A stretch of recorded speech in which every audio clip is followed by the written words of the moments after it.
Assalamu alaikum wa rahmatullahi wa barakatuhu. Dear student, today we will study about root locus, which is an important topic of feedback control system. Here I have also listed the number of books which I have been used for the preparation of this topic. In the beginning, let me tell you the significance of root locus, its needs, why we are studying root locus. Here I have listed few bullet points extracted from the books already mentioned in the title page. It is for your understanding. First one is, a system designer wishes to know whether his/her design system meets time response specification, and these time response specifications and their formulae already discussed in the previous week. Let's consider the time response of an underdense system, the step response of an underdense system. The system designer wishes the system must produce the desired output, and its first overshoot, which is known as peak overshoot, it should also be under the permissible range, because at this time, which is known as the peak time, the system will produce the peak response, the higher response, and this response should be sustainable by the system. If the system sustain the first overshoot, means the rest of the overshoot will not be harmful for the system. The other time characteristic is rise time. Is the time required for the step response to reach its final value for the first time. It represents the system quickness, how quickly the system can approach the final value. Other one is the settling time, the time required for the step response to reach and stay within the tolerance band, which is usually the 2% or 5% around its final value. Then how we would be able to find out this performance parameter. One way we have already discussed in your preceding week's discussion. Let me show you in your classwork assignment.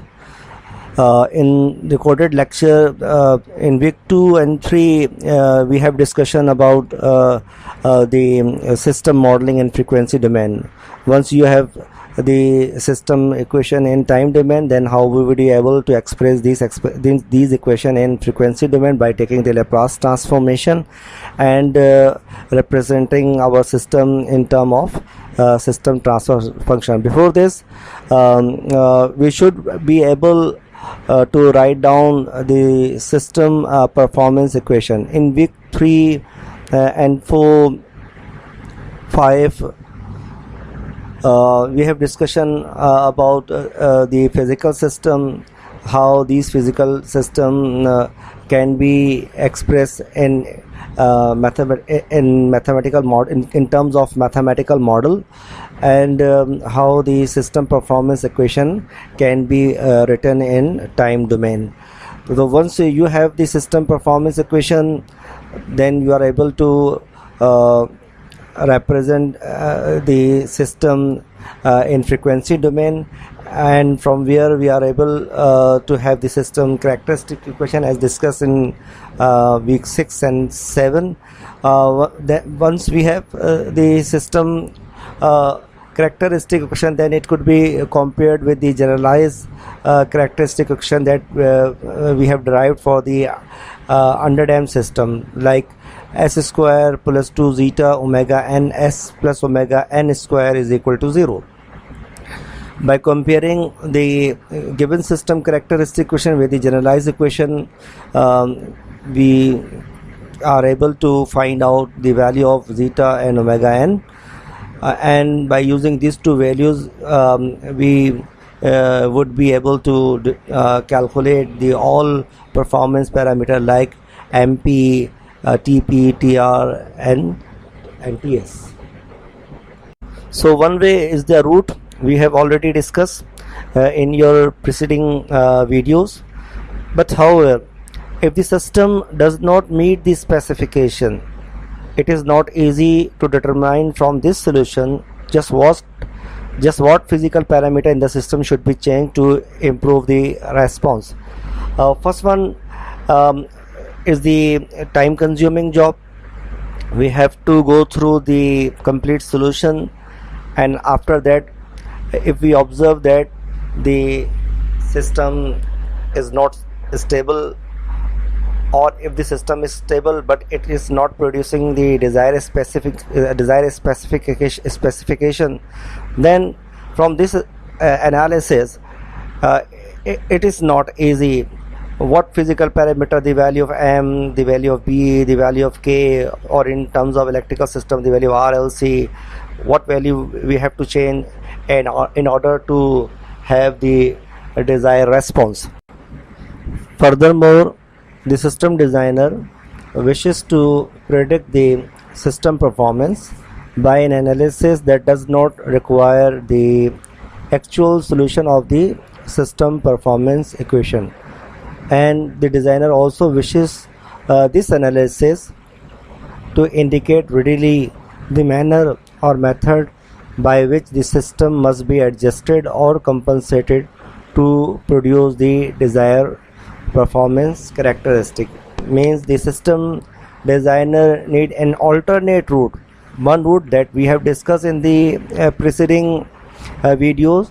The system designer wishes to have an alternate route that does not require the exact solution, the exact complete solution of the system performance equation, as well as that performance analysis or that method should readily provide the idea how the system could be adjusted, means what parameter should be changed in order to have the desired system response. The designer also want to know about a given system is whether or not it is stable, because being a control system engineer, we may have the job either to analyze the system or to design the system for meeting the design response specification. But if the system is initially unstable, means the system has some roots in the right side of S-plane, and because of that root the system transient response will never die out, will exponentially rise as the time passes. The system will never reach to its final value. Then why a system designer or system analyzer go for the complete solution that we have discussed in the preceding videos? So the system designer wishes for an alternate route, is already discussed in the preceding 2 points. An alternate which readily provide the manner by the system could be adjusted or compensated, or the system designer would be able to predict the system performance, whether the system will meet or will not meet the desired performance specification. The information regarding the system stability can be determined by finding the roots of characteristic equation. We have discussed the system transfer function in week 2 and 3 by placing the denominator equal to 0, which is 1 plus gs is equal to 0, and by finding the roots of this polynomial and the sign of the root, we are able to find out the system's stability. But if the system is of higher order, then manually the roots could not be determined easily.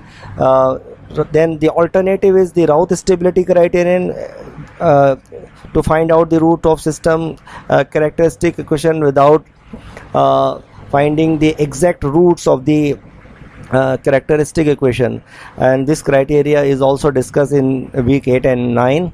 But this information which we gather from the Routh stability criteria does not satisfy the designer, because the route stability criteria only gives the information regarding the number of route that lies on the right side of S-plane.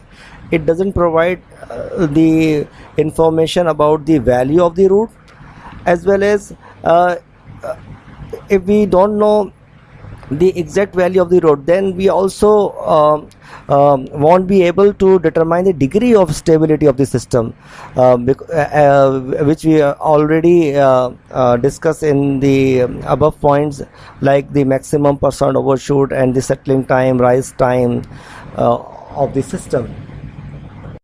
Here we can say that route stability criteria basically give us information about the system absolute stability, means whether the system is stable or is not stable. We can give answer simply in terms of yes or no. As we have also seen in the video number 8 and 9, if we have the system characteristic in S domain by forming the route array, by the first column of the route array is used to find out the system stability by knowing the number of sign changes in the first column.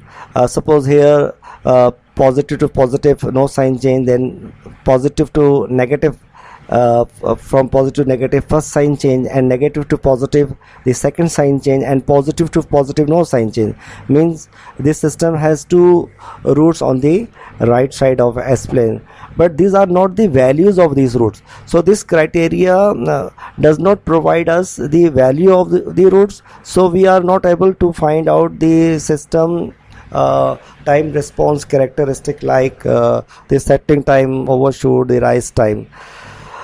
So the system designer not only the system designer intend not only must the system must be stable, but also the overshoot must be maintained within prescribed limit, and transient must die out in a sufficiently short time.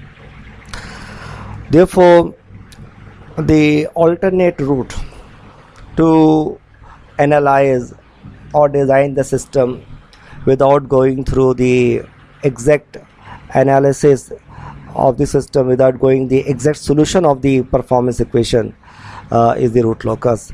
The root locus basically is the graphical method which indicates whether the system is stable or unstable, but for a stable system also shows the degree of stability.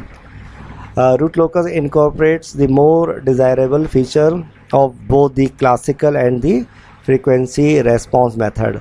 So in the starting points, from the designer or system analyzer prospect, we have discussed that the system designer wants the system performance specification.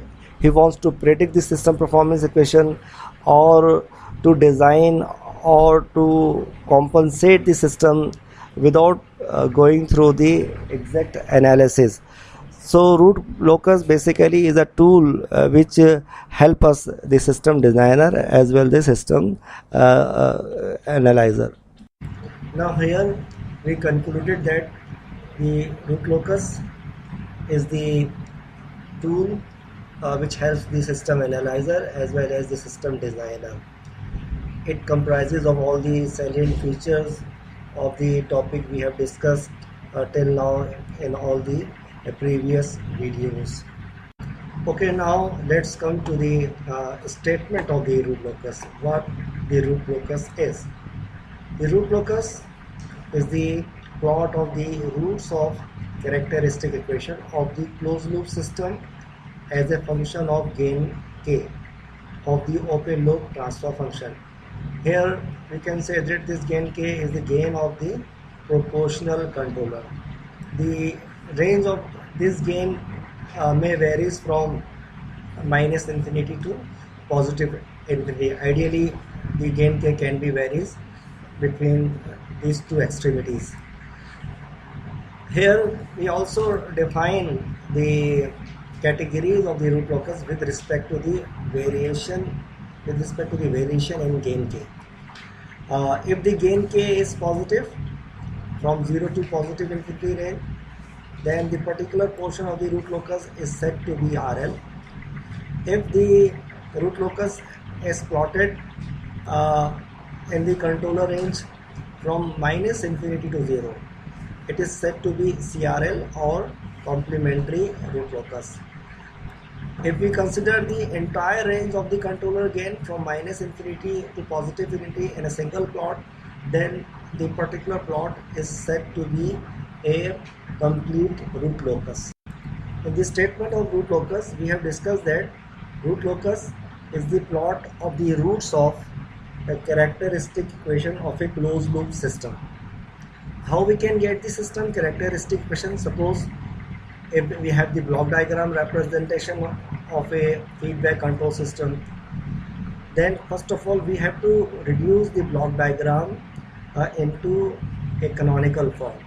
In video number 8, we have discussed the block diagram reduction techniques by which a given system can be reduced into a canonical form. After having the canonical form, its transfer function can be written easily. This is the transfer function, is the mathematical form of the system transfer function. By setting the denominator of the transfer function equals to 0, we can find out the system characteristic equation. Same be the case for unity feedback control system. Here the value of Hs is 1. If we have the system representation in integral differential equation form, then first of all take the Laplace transformation and represent the system in S domain, and simply by equating the term under the bracket equals to 0, we can find out the system characteristic equation. Okay, now let's try to draw the root locus. Consider a unity feedback control system. Its block diagram in canonical form, almost in the canonical form. K is the gain of proportional controller, and this block represents the transfer function of the plant. The product of these two is the equivalent value of G. Here a value of H is 1. Its control ratio can be written as GS over 1 plus GS. By applying this value and after solving, the control ratio is this. In order to have the characteristic equation, the denominator is set to 0. Is the second order system. By using the quadratic formula, we can find out the value of the system roots at different value of k. Here is the table where I have placed different values of the controller gain k. We have already defined that if the controller gain k is positive or the gain k varies from 0 to positive infinity, then the particular portion of the root locus is said to be RL. So first of all, let's try to plot the RL of the given system. First I place the controller gain value as 0 in this quadratic formula. If I am placing 0, then what would be the system roots? When k is 0, there will be two values. One is 0 and other one is minus 2. This k is 0, minus 1 is minus 2, and minus 1 plus 1 is 0. Same be the case of other values. I have placed different values of k, and these are the outcomes of the possible roots. The first table is completed for all positive values of k. Here k increments from 0 to positive infinity. This is the range of RL. For RL, here we see that when the value of k, the value of the proportional controller is 0, the value of these two roots are 0 and minus 2. Sk is incremented the roots are distinct. When k is 1, both the roots are equal, and when the controller gain is greater than 1, these two roots are complex. It is the plot of Rn, the portion of the root locus where the k is positive. One root start its journey from k0, and the other root start its journey from k is equal to -2. As k increments, one root is moving in this side.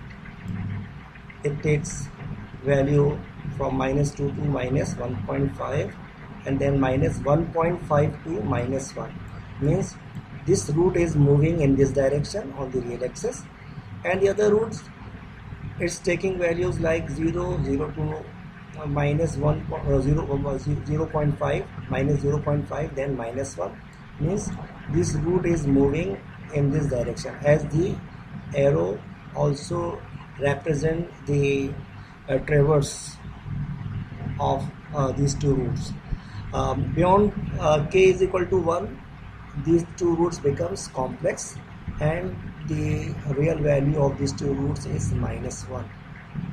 So these two roots are approaching infinity in this direction. The second table is completed for all negative values of k, is the range of CRL.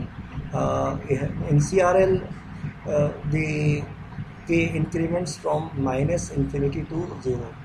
If I am placing different negative value of k, we see that these two roots are real.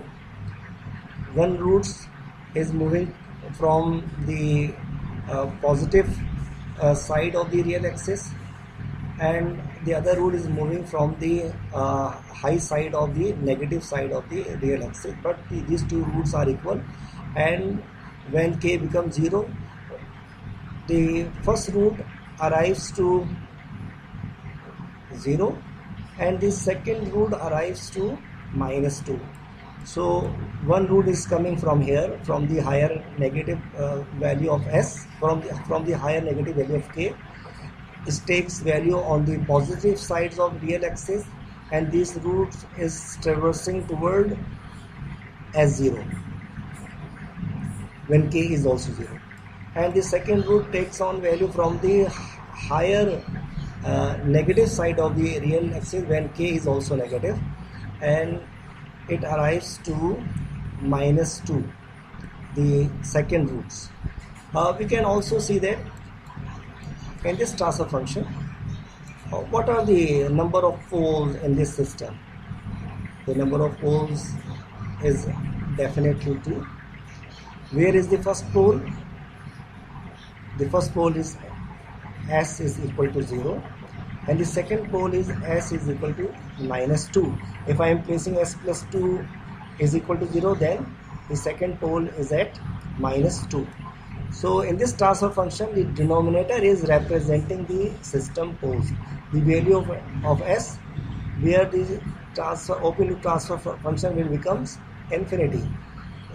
These values are said to be the system poles, S0 and S-2. The system poles are represented in root locus diagram by a cross symbol. This cross symbol is representing the system pole. One pole is at 0 and the another pole is at -2. And what about the value of k, the controller gain k at the system pole? It is obvious from here. At system pole, the controller gain is 0. Okay, so this diagram is representing the complete root locus. When we consider the entire range of the controller gain, which is -infinity to 0, the entire controller range is from -infinity to positive infinity. From -infinity, one root take different values of s, approaching to s is equal to 0, where k is also 0, and from 0 to positive infinity the root takes different values of s. Here the value of s is real, and here the value of s is complex, but it is the entire trajectory of one root. It is also said to be one branch of the root locus. The second branch similarly representing the roots of one root, representing the trajectory of one root, takes different value of s in the negative side of the real axis when gain k varies from minus infinity to positive infinity. The other root take different values of s. It arrives at s is equal to minus 2, where gain k is 0, and then this root proceeds to its destination point, which is k is equal to plus infinity. So here we can also conclude that each branch starts from minus infinity. In this system we have two branches. Each branch starts from minus infinity, traverse toward k0, start from minus infinity and traverse toward k0, and then finally these two branches goes toward their destination point, which is k is equal to positive infinity. The number of branches is equal to the number of poles, or is equal to the degree of characteristic quotient. This characteristic quotient has a higher degree of 2, is the second order system. Therefore the system has two roots, or we can say that the system has two branches. Each branch starts from minus infinity and ends at positive infinity. The same thing is repeated here. The given root locus. The given root locus of a particular system containing two branches, and each branch takes all possible values of the characteristic equation, all possible values of s for all values of k from minus infinity to positive infinity. Each branch is calibrated with k as parameter. In this root locus, the system root takes different value when k is incrementing from minus infinity to positive infinity, and each branch is associated with arrow, shows the direction of increasing value of k. Each branch is associated with arrow, which shows the direction of traversing of a particular route. This system has two routes. This system has two poles. This system has two routes. This system has two branches, and each branch starts from k minus infinity, moves toward k0, and ends at k positive infinity. So is the complete movement, or is the complete traversing of one branch. Same be the case of another branch. It starts from minus infinity, traverses toward k0, and finally moves toward its destination point, which is k positive infinity.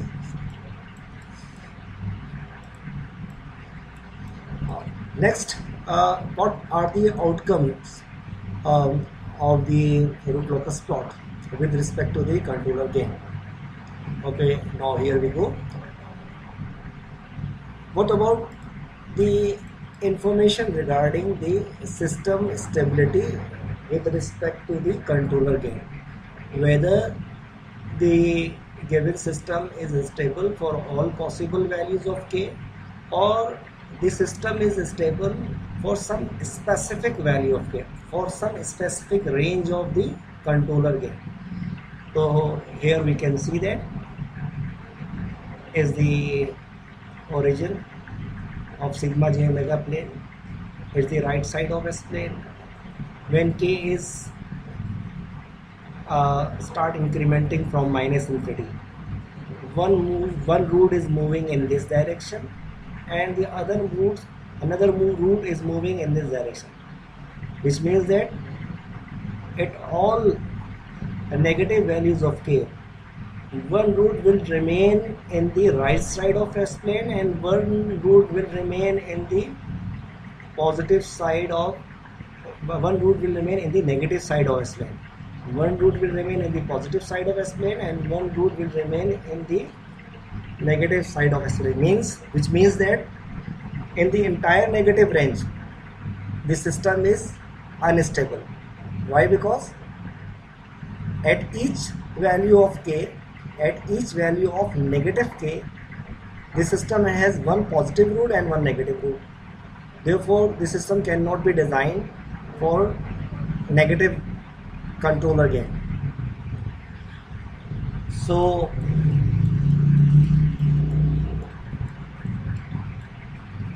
the given system is unstable for all negative values of k, which we can also write down.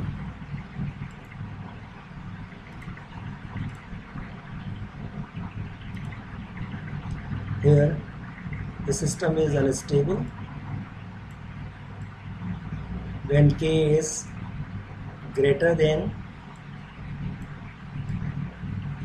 minus infinity and less than and equal to 0. The given system is stable for k is greater than 0 and less than positive infinity. Why? Because in this particular range, the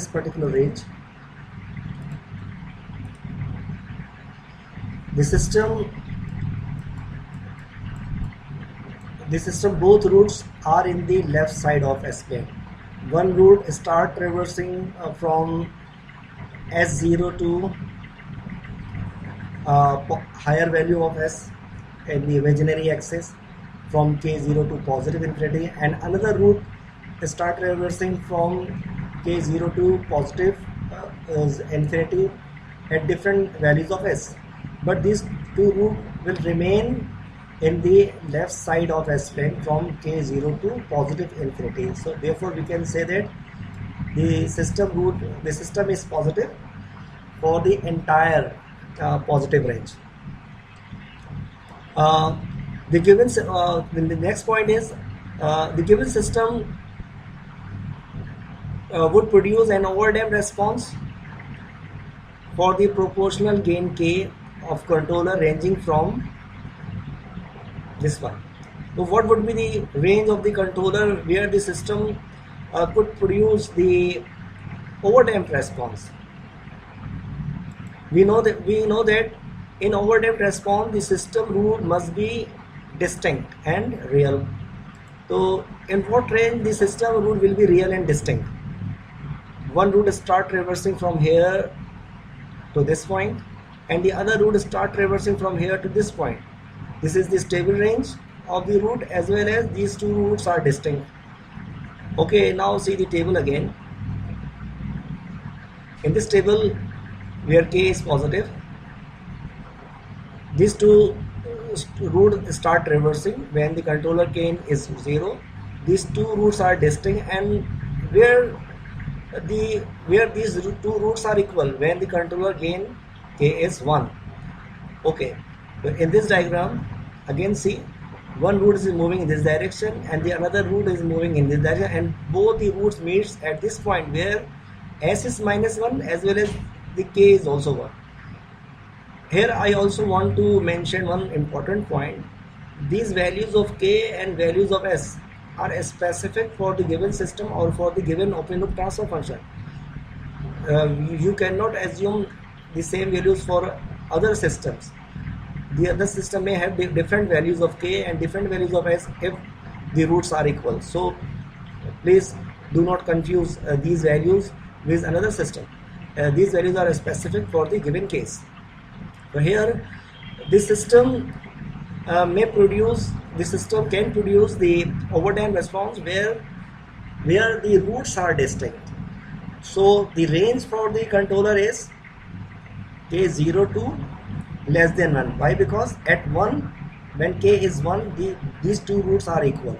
So here we can write down the range of the controller. At what range the system would produce an overtime response greater than 0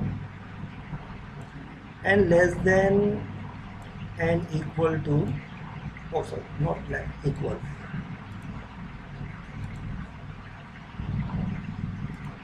and less than to 1 is the range for the given system to produce an overtime response. Next point, the natural response of the system is critically damped when the gain k is obviously 1. When gain k is 1, both the roots are equal, which is also mentioned in the table as well. So the system can produce the critically damped response when k is 1. The system will produce an underdamped response when k is ranging between. When k is ranging between, what would be the value for the underdamped response? We know that for an underdamped response, the root should be complex. From when the system starts its complex roots, when k is greater than 1. If k is greater than 1, one root is moving in this direction and the other root is moving in this direction. The roots are complex, and we can also see from the table as well, when k is greater than 1, both the roots are complex, and it is also evident from the root locus plot as well. The roots are complex in the sigma j omega plane. So the system can produce the overdamped response when k is greater than 1 and less than positive infinity. In this range, the system may produce the underdamped response.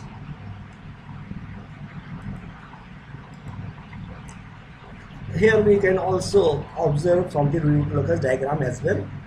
Number 1, here I am repeating again, the system is stable for all negative values of k. Why? Because the system has two roots, the system has two branches. The arrow represent the movement or traversing of these two branches. One branch starts from the right side of spline, the other branch has a start point from the negative side of the S-plane, the negative side of the sigma axis. At each and every value of negative gain, one root has negative value and the one root has positive value until when the k is 0. Therefore, the system is unstable for the entire negative values of k. The system is stable for all the positive values of k. Why? Because these two roots will remain in the negative side of the S-plane. Both the roots are negative. If the roots are negative, means their natural response will definitely die out with respect to their 5-time constant, and the system has some final value. So these are the information that we can easily get from the root locus plot without solving any equation. If we have the root locus plot, this particular information about stability, about the system natural response like overdamped, underdamped, and critically damped can readily we can find out from the root locus plot. Let's summarize. all the information we have gathered from the given root locus. The system is unstable for controller gain greater than minus infinity and less than 0. In this range the system is unstable. Why? Because the system has one root in the right side of S-plane and one root in the left side of S-plane. Therefore, the presence of one positive root makes the system unstable, because the transient response correspond to the positive root will never die out and the system will never reach to its final value, and finally the system may be destroyed. The given system is stable for k greater than 0 and less than and equal to positive infinity. Why? Because in this particular range both the roots are in the left side of S-plane. Therefore, the transient correspond to this root will finally die out. In the next query, the given system will produce an overdamped response for a particular range for k greater than 0 and less than 1. Why? Because in this range the two roots of the given system will real and distinct. The natural response system is critical then when k is 1. Why? Because at this particular value of the controller gain both the roots are equal, and finally the system will produce an underdamped response when k is greater than 1, because when k is greater than 1 the two roots will becomes complex and less than and equal to positive infinity. So these are the information we can readily obtain from the root locus diagram. After having discussion on the root locus plot with respect to different nature of transient response and their associated controller gain k, now consider the same root locus plot with respect to the design aspect. Here I have written specifically a light touch. Why? Because here we are not incorporating the modification or compensation in the given plot. In the previous section, we discussed that if we want to design a system with a critically damped response, then we have to set k equals to 1, because at k equals to 1 the system roots are equal and the value of these two roots are -1 and -1. For an overdamped response, the controller gain could be selected in between 0 and 1 based on whatever the settling time we are needed. And for an underdamped response, based on design specification like MP, TP, TR and TS, the roots that best fit the design specification. The selection of the required root is based on the given design specification.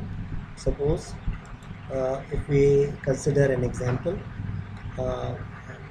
in which the design specification is given, like is to design the system that yield an overshoot that should not exceed 20% of the final value.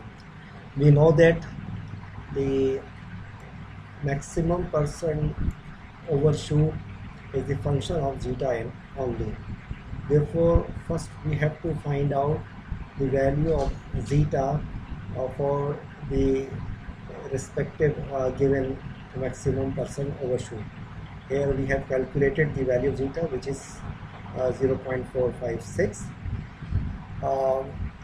We also know that the angle phi is equal to cos inverse of zeta. The equation, the mathematical expression for angle phi, we can easily derive from this diagram. In this sigma and j omega plane, suppose if S is the required root, its the real part is sigma and its imaginary part is omega d. We also know that in the preceding week lecture, this sigma can also be expressed in terms of zeta omega n. The sigma is equal to zeta omega n. The imaginary part of this such point is omega d, which can also be written in terms of omega n times under root 1 minus zeta square. If I am considering this one as a right angle triangle, so the hypotenuse can be find out by using the Pythagoras theorem, which comes out to be omega n. If I am applying the cosine ratio, the cos angle, the cos phi is equal to based upon hypotenuse, then cos phi comes out to be zeta.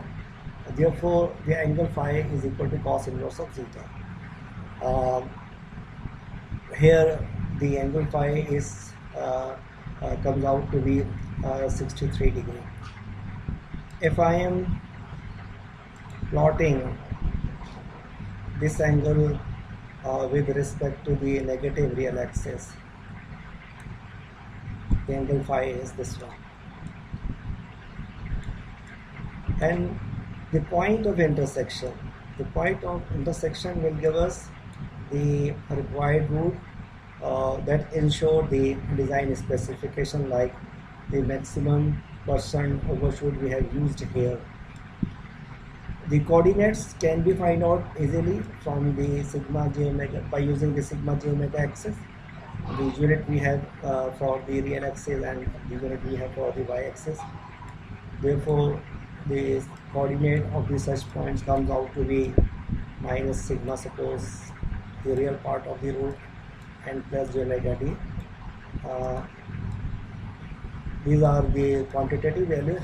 I am using here the generalized value, and the other root is obviously its conjugate, so S2 here. The coordinates are minus sigma and minus j omega d.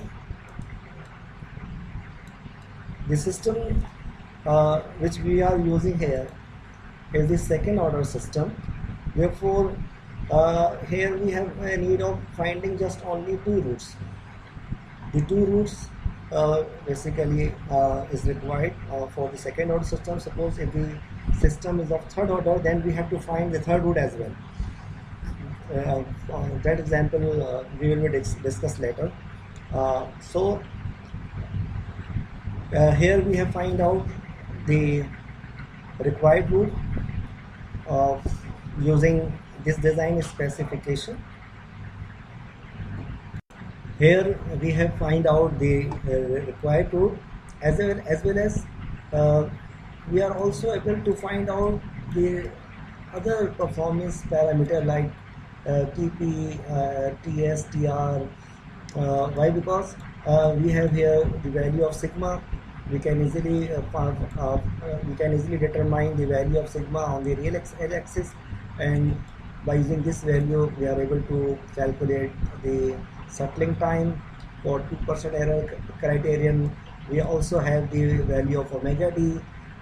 With the help of this value, the TP time, the peak time, the time required for the first overshoot can be calculated. After determining all these parameters, if we observe that these parameters are up to the mark, and our next target is to find out the system complete response, then first of all we have to work for its transfer function, its control ratio.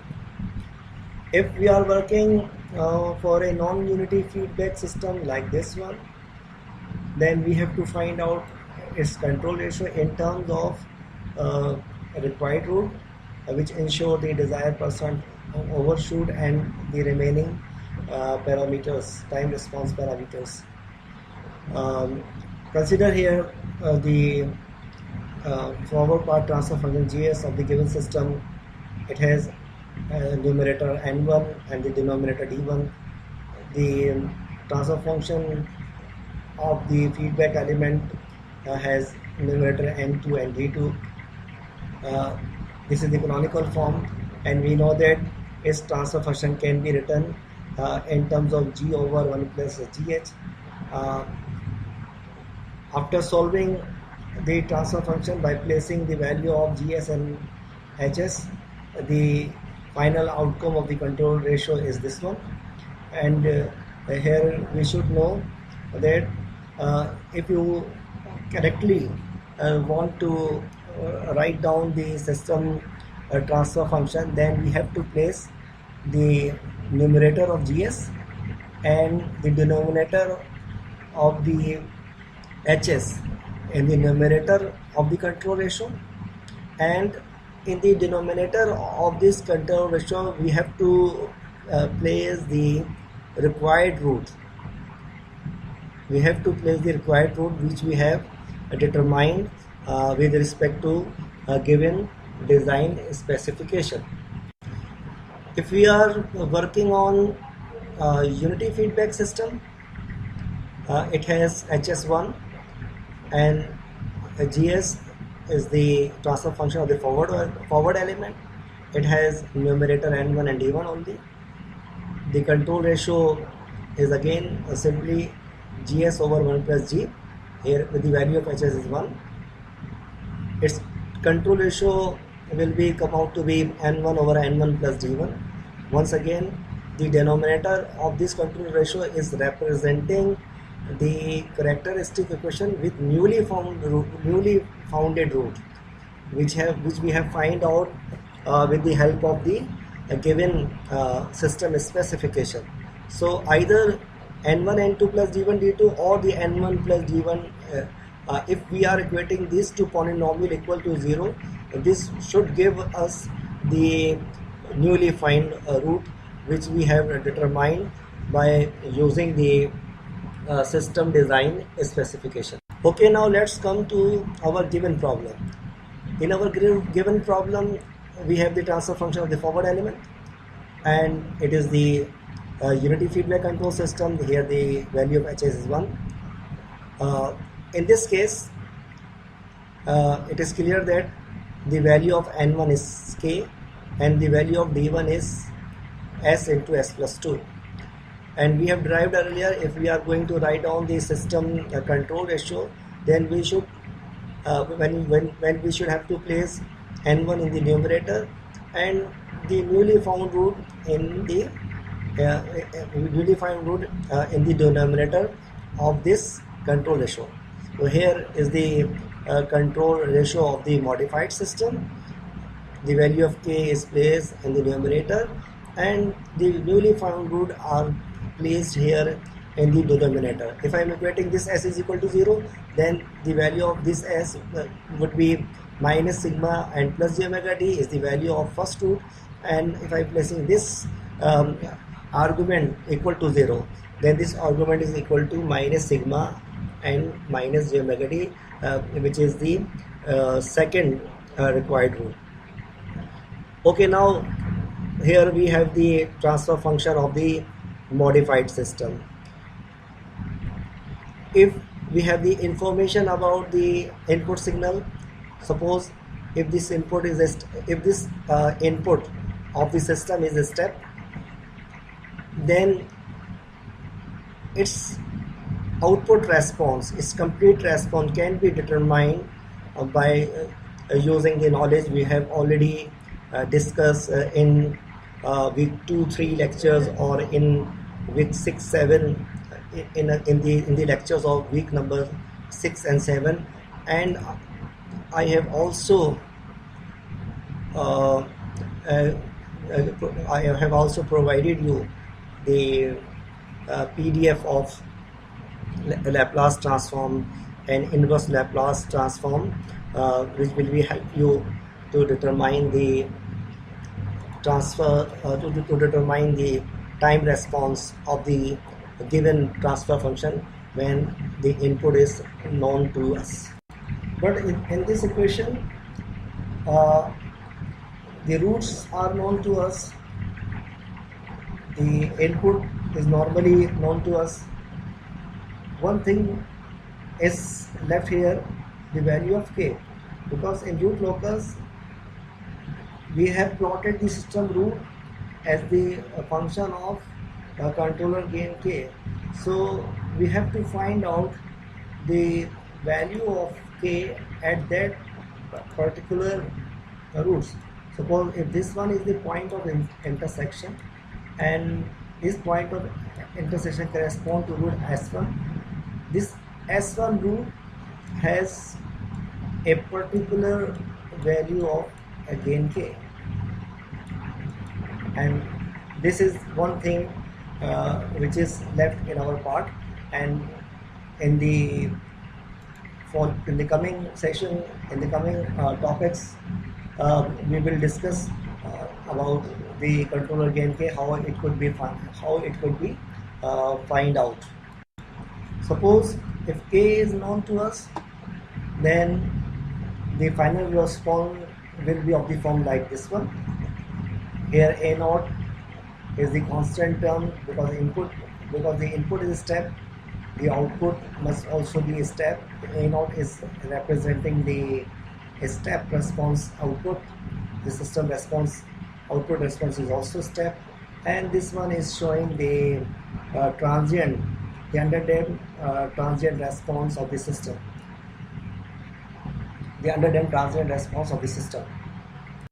Here I also would like to discuss the other system dynamic with respect to increase in the controller gain beyond k is equal to 1. Suppose in this root locus, when k is 1, the roots are equal, there is no overshoot. When k is greater than 1, the system roots will become complex and the system transient response will be underdamped and the system start oscillating around its final value. If we are increasing the value of k beyond k is equal to 1, means we are going in this direction. As k increases, suppose if we have this particular k value, so what would be the angle of this root? Will be this one. With respect to this particular search point, suppose if the search point is s1, is the root with respect to some specific value of k, it has this one omega d and this one omega n. If I am increasing k further, the new line will be this one. This system has increased value of omega d and omega n also increases. If I am increasing further the value of k, then we have another value of omega n and the another value of omega d. So if we start increasing k, means we are increasing omega d, the value of omega n, but at the same time, what would be the value of sigma? There will be no change in the value of sigma. Okay, in this formula, if omega d is increasing, means the peak time is decreases. If omega d increases, there will be an impact in the rise time as well, but there is no change in sigma, means the settling time remains constant. There will be no change in the settling time. But one thing I would like to repeat here, whatever we have discussed with respect to time response characteristic, the use of this formula by placing the values we have extracted from this root locus diagram is specific for the system we have discussed here. The information would be changed as the system, if we have some other system, for another system the value of k for the critically damped response, for the overdamped response, for the underdamped response will be changed. The system performance specification criteria which we have discussed for this particular system will be changed, but the concept remains the same.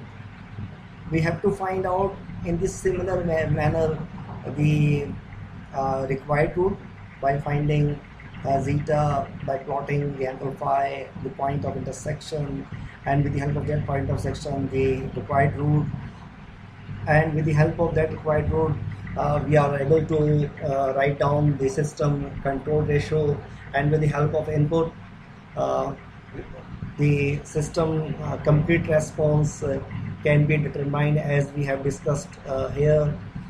And by having the knowledge of parameter like sigma and omega d, we would be able to find out these performance parameter, and we are be able to comment on all these parameters.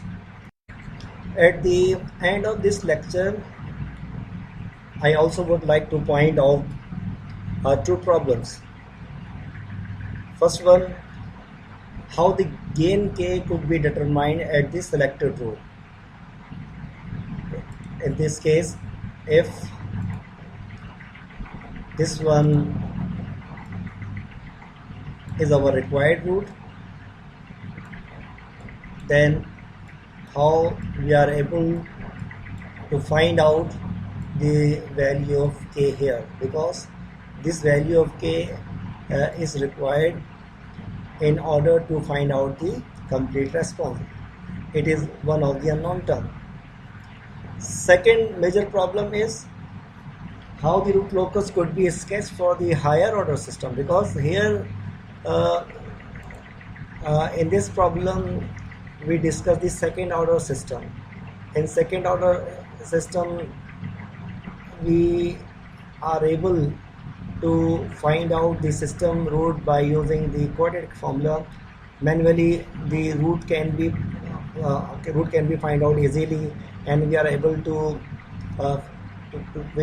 find out the roots for positive values of k and the negative values of k, and by having these values the root locus plot can be sketched. But if the system is of higher order, maybe of fifth order, suppose if the system is of fifth order, then this strategy could not work. Then there is a remedy. The remedy by which the root locus can be sketched easily for the higher order system, and that remedies will be discussed in the next video. Thank you so much.